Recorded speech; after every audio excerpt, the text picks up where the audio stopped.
Hello everyone. सुबह के बज चुके थे 10:30 10:30 और मैं गया था आज कॉलेज फ़ीस सबमिट करने के लिए। वैसे तो कॉलेज का लास्ट डेट जो है कल है, बट मैं सोचा कि आज फ़ीस सबमिट करके आऊँगा। तो बहुत देर तक लाइन में लगा रहा था, भीड़ भी बहुत ज़्यादा थी, बट फ़ीस जो थी मेरी सबमिट नहीं हो पाई। उसके पहले काउंटर जो था वो बंद हो गया। फिर मैं धूप भी बहुत ज़्यादा हो रही थी बाहर, तो जल्दी सुबह सुबह मैं गया। दोस्त का फ़ोन भी आया कि आज फ़ीस सबमिट करनी है, तो दोनों लोग लाइन में लगे रहे। उसके बाद फिर नहीं हुई, तो फिर मैं बहुत ज़्यादा थक गया और आके सीधा मैं खाट पे लेट गया। उसके बाद जब मैं उठा तो उसके बाद देखा कि मैं अब सारा रूम अच्छे से सेट करूँ, अपना लैपटॉप और अपना टेबल अच्छे से, जिससे मैं अपना स्टडी करने के लिए बैठ पाऊँ और अपना जो रूटीन है वो फिर से मैं अपना स्टार्ट करूँ। और आज का जो रूटीन है आप लोगों के साथ शेयर करूँ, कैसे कैसे सारी चीज़ें आज पढ़ाई करनी है मुझे। टेबल को सेट करने के बाद मैंने अपना बुक सारा सेट कर दिया। अब मेरा जो सेशन था फर्स्ट, वो मैं लगाने लगा। मेरा करंट अफेयर का सेशन था, जिसको मैं सुबह के टाइम कंप्लीट नहीं कर पाया था। मैं सोचा कि कॉलेज से आने के बाद कंप्लीट करूँगा, और सुबह के टाइम काम भी बहुत ज़्यादा था। कोई डॉक्यूमेंट्स कहीं कुछ क्योंकि फीस सबमिट करनी है तो बहुत सारे डॉक्यूमेंट्स लगते हैं। तो उस चक्कर में मैं सोचा कि मैं लौट के आके ही अपनी करंट अफेयर की क्लास करूँगा। तो अभी अपनी जो करंट अफेयर की क्लास है उसको कंप्लीट करते हैं। और अभी जो टाइम है वो 11 बज चुके हैं, तो अपना सेशन कंप्लीट करते हैं करंट अफेयर का। Hello everyone. बहुत दिनों से मैं यूपीएससी प्रीलिम्स के पेपर 1 और पेपर 2 के लिए मॉक टेस्ट पेपर की बुक की तलाश कर रहा था, और मेरे सब्सक्राइबर ने भी इस बुक के लिए कमेंट किया था कि कौन सी बुक हमारे लिए बेस्ट रहेगी। तो सर्च करने के बाद मैंने बहुत सारी बुक्स को देखा, तो फाइनली एक बुक्स मुझे मिल ही गई जो ओसवाल बुक्स की है। और इस बुक्स को पढ़कर देखा कि इसमें सभी चीज़ों को प्रॉपर कवर किया गया है। तो अभी मेरे पास दोनों बुक्स हैं, यूपीएससी प्रीलिम्स की मॉक टेस्ट की पेपर 1 और पेपर 2 की। तो इन दोनों बुक्स का मैं आपको रिव्यू दूंगा और इन सब की जो फीचर्स हैं वो आपके सामने मैं एक्सप्लेन करूंगा। तो फर्स्ट बुक जो हमारे पास है ओसवाल बुक्स की, वो है UPSC CSC prelims 15 mock test paper की जनरल स्टडीज की पेपर 1 की बुक।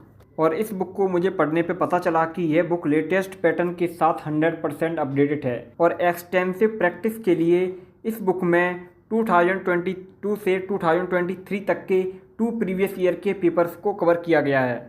इसके साथ ही इस बुक में एक्सपर्ट टिप्स के साथ मॉक पेपर को भी सॉल्व किया गया है, और वैल्यूएबल एग्जाम इनसाइट्स के लिए इस बुक में ऑथेंटिक एंड डिटेल एक्सप्लेनेशन के साथ OMR शीट भी दिया गया है, और कॉन्सेप्ट की क्लियरिटी के लिए सब्जेक्ट वाइज ट्रेंड एनालिसिस भी देखने को मिलता है।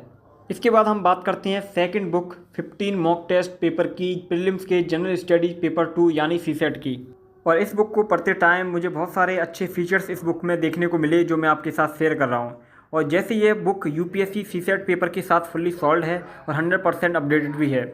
और इस बुक में एक्सटेंसिव प्रैक्टिस के लिए लेटेस्ट पैटर्न पर बेस्ड 1200 प्लस MCQ और 240 PYQ दिए गए हैं। और इस बुक में एक्सपर्ट के टिप्स के साथ मॉक पेपर भी सॉल्व किए गए हैं। इसके साथ ही यूपीएससी सीसेट 2021 से 2023 तक के सॉल्व पेपर और 10 ईयर्स सीसेट का ट्रेंड एनालिसिस भी दिया गया है, और कॉन्सेप्ट की क्लियरिटी के लिए 100% ऑथेंटिक सॉल्यूशन भी इस बुक में देखने को मिलता है। इसलिए इन दोनों बुक्स का जो लिंक है मैंने आपको डिस्क्रिप्शन एंड कमेंट बॉक्स में दे दिया है। वहाँ से आप इन्हें ईजिली बाय कर सकते हैं और अच्छे से अपनी एडवांस लेवल में तैयारी कर सकते हैं। सेशन को कंप्लीट करने के बाद जल्दी से मैंने अपने कपड़े निकाले नहाने के लिए, बिकॉज सुबह के टाइम तो मैं नहीं नहा पाया था, जल्दी मुझे कॉलेज जाना पड़ा और भी कुछ काम थे। उस वजह से फिर मैं सोचा कि लौट के मैं जब आऊँगा उस टाइम में नहाऊँगा। तो जल्दी से अपने कपड़े निकाल के मैं नहाने जाता हूँ। तो अभी हम नहाने के लिए चलते हैं, और ठंडे ठंडे पानी से नहाने का कुछ अलग ही मज़ा होता है। और गर्मियों में तो भाई एक बार क्या 2 बार नहा लो फिर भी कोई दिक्कत नहीं है। तो हमारा पानी है, जल्दी से अपना पानी भरते हैं बाल्टी में और जल्दी से नहाते हैं। और नहाने के बाद अच्छे से पूरा फ्रेश होकर आराम से अपनी फिर से अपना नया सेशन लगाएंगे। तो उस सेशन में आपको इससे मिलता हूँ, पहले नहा लेता हूँ। तो नहा के आने के बाद जल्दी से मैंने अपने बालों को थोड़ा गीले थे बहुत ज़्यादा, उनको थोड़ा वो किया ड्राई। उसके बाद अब मैं पूरा तरीके से रेडी हो चुका हूँ। अब मेरा जो काम है जल्दी से रूम की साफ़ सफाई करने का, बिकॉज गर्मी मुझे बहुत ज़्यादा लग रही थी। तो मैंने साफ़ सफाई सुबह के टाइम कुछ भी नहीं किया था मैंने। तो जल्दी से अपने कपड़े थे वो सारे सेट किए, और सेशन भी लगाने था मुझे। तो मैंने सेशन लगाने में सोचा कि सेशन लगा के ये सारे काम मैं बाद में करूँगा, बिकॉज जब थक के आओ ना, कुछ भी काम करके आओ, तो उस टाइम कुछ भी ऐसा करने का मन नहीं करता है। तो जल्दी से अब अपने रूम को क्लीन कर लेते हैं झाड़ू लगा के। उसके बाद अपना खाना जो है वो भी बनाएंगे। तो पहले रूम क्लीन कर लेते हैं। तो इसके बाद हम आगे अपनी रसोई में भी हमारे बर्तन सब ऐसे ही पड़े हुए थे, सुबह के टाइम क्लीन नहीं किया था। तो अब मैंने सोचा कि जल्दी से क्लीन कर लेता हूँ, बिकॉज जब तक गंदगी रहे, कुछ भी साफ़ ना हो, तब तक फिर भी कुछ भी अच्छा नहीं लगता है। तो पहले क्लीन कर लेते हैं, और बर्तनों के भी बहुत क्लीन करना है, बहुत सारे बर्तन हो गए मेरे। तो अभी मैं आ गया बर्तनों को क्लीन करने के लिए। तो नंबर बाई नंबर सारे बर्तन क्लीन करते हैं। और मैं आपको बता देता हूँ कि अभी मैं कॉलेज में गया था फ़ीस सबमिट करने के लिए, तो मेरे अभी असाइनमेंट भी चल रहे हैं, साथ ही कुछ टाइम बाद एग्ज़ाम भी मेरे स्टार्ट होने वाले हैं 6 सेमेस्टर के, तो वो भी दिए जाएंगे और वो सारी चीज़ें आपके साथ शेयर करूँगा। अभी तो यूपीएससी की स्टडी चल रही है, उसके बाद फिर कॉलेज का भी स्टडी आ जाएगी, है ना, उसकी भी पढ़ाई करनी होगी, साथ में दोनों चीज़ें लेके चलना पड़ेगा। पर एक हमारे भाई का कमेंट भी आया था कि भैया मेरा एक डाउट है कि मैं ओडिशा से हूँ, क्या मैं अपना यूपीएससी का जो इंटरव्यू है वो हिंदी में दे सकता हूँ? ऑफकोर्स दे सकते हो आप, हिंदी हो इंग्लिश हो, दोनों में लैंग्वेज में से किसी में भी दे सकते हैं इंटरव्यू। तो फाइनली दोस्तों अभी मैं अपनी टेबल पे आ चुका हूँ अपना सेशन लगाने के लिए। तो अभी अपना सेशन हम लगाएंगे पॉलिटी का, और हमारे जो नोट्स हैं उनको भी हम देखेंगे। और अभी जो मेरा सेशन स्टार्ट हुआ है वो हुआ है मेरा 2:30 बज चुके हैं, 2:30 के करीब, तो इस वजह से अपना सेशन स्टार्ट कर रहा हूँ। और सेशन के साथ ही एक हमारे सिस्टर का कमेंट था कि भैया मैं 12th पास कर चुकी हूँ, तो मैं यूपीएससी की तैयारी कैसे शुरू करूँ, कहाँ से शुरू करूँ? देखो मैं आपको यही कहना चाहूँगा कि आप यूपीएससी की तैयारी कर रहे हैं, तो जब आप यूपीएससी की लाइन में आ रहे हैं ना, तो उस टाइम आप यूपीएससी का पैटर्न समझें अच्छे से कि यूपीएससी का एग्ज़ाम किस तरीके का है, उसका पैटर्न क्या है, यूपीएससी का सिलेबस आप अच्छे से देखें, है ना। उसके बाद आप यूपीएससी का सिलेबस देखने के बाद आपके पास एक प्रीवियस ईयर का क्वेश्चन पेपर होना चाहिए, जिससे आपको पिछले जो क्वेश्चन है उनका पता चलता रहे। साथ ही आपको एनसीईआरटी स्टार्ट करनी है। एनसीईआरटी आपको 6 से लेकर 12 तक की एनसीईआरटी फॉलो करनी है आपको।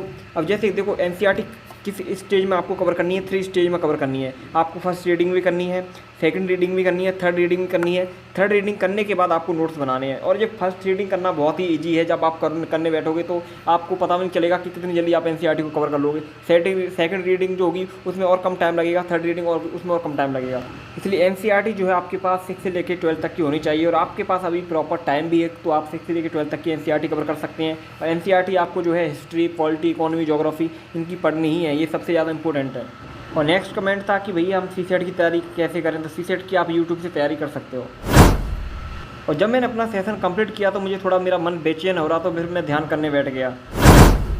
और ध्यान को कंप्लीट करने के बाद मैं फिर से आया अपनी टेबल पे, बिकॉज ध्यान में इसलिए करता हूँ जिससे मेरा माइंड स्टेबल रह सके, और अंदर कोई भी अगर बेचैनी है या कुछ भी चीज़ है उसको शांत कर सकूँ, अपने आप को स्टेबल कर सकूँ।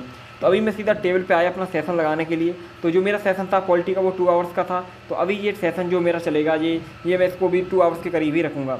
तो इस सेशन को हम स्टार्ट करते हैं। अभी इस सेशन में हम कंप्लीट करने वाले हैं, अपने जो प्रीवियस ईयर के क्वेश्चन पेपर हैं वो देखने वाले हैं। अपने जो प्रीवियस ईयर के क्वेश्चन पेपर हैं उनको हम अच्छे से देखने पाने, उनका एनालिस करने वाले हैं, और उनका जो है अच्छे से हम एनालिस करेंगे। और कुछ भाई लोगों के कमेंट भी आते हैं कि भैया हम सीसेट के लिए क्या क्या फॉलो करें, तो मैं आपको ये कहना चाहूँगा कि आप प्रीवियस ईयर के क्वेश्चन पेपर देखें ज़्यादा से। एक यूट्यूब चैनल फॉलो कर लें करंट अफेयर के उसको सीसेट के लिए, चाहे दृष्टि का हो चाहे अनअकैडमी का हो। उसके बाद आप एक प्रीवियस ईयर की क्वेश्चन पेपर हो आपका, जिसमें प्रीवियस ईयर के जितने भी पेपर हैं सारे आपके सीसेट के आपको मिल जाए, है ना। जिससे जैसे आपको बताया 2011 से सीसेट जो है लागू हुआ, उसी टाइम से आपको जितने भी पेपर हैं सारे सीसेट के देखने हैं, और उसी का प्रैक्टिस करना है, ज़्यादा से ज़्यादा प्रैक्टिस करना है आपको। और एक हमारे भाई का कमेंट भी आया था कि भैया हम सीसेट की तैयारी के लिए क्या फॉलो करें। तो देखो सीसेट की तैयारी करने के लिए आपके पास सीसेट का सिलेबस हो आपके पास प्रॉपर, आपके साथ प्रीवियस ईयर के क्वेश्चन पेपर जो है आपको ज़्यादा से ज़्यादा सॉल्व करने हैं। आपको उसी से ही आपको मतलब यूपीएससी का जो पैटर्न है उसका सीसेट का किस तरीके के क्वेश्चन पूछे जाते हैं वो सारी चीज़ें आपको पता चलती रहेंगी। और एक यूट्यूब चैनल फॉलो कर लें आप, चाहे दृष्टि का हो चाहे अनअकैडमी का हो, इन दोनों चैनल में से किसी का भी फॉलो कर सकते हैं। तो फाइनली इसी के साथ हमारा जो सेशन है दोस्तों वो कंप्लीट हो गया, और आज का जो टास्क था हमने पूरी तरीके से कंप्लीट कर लिया। अभी इवनिंग हो चुकी है, अभी इवनिंग के 5 बज चुके हैं। तो अभी का जो ब्लॉग है हम दोस्तों यहीं पे एंड करता हूँ, और आगे का जो ब्लॉग है आपके लिए बहुत ही ज़्यादा इंटरेस्टिंग और अच्छे से लेके आऊँगा नाइट ब्लॉग का। तो मिलते हैं नेक्स्ट ब्लॉग में, टेक केयर, बाय बाय।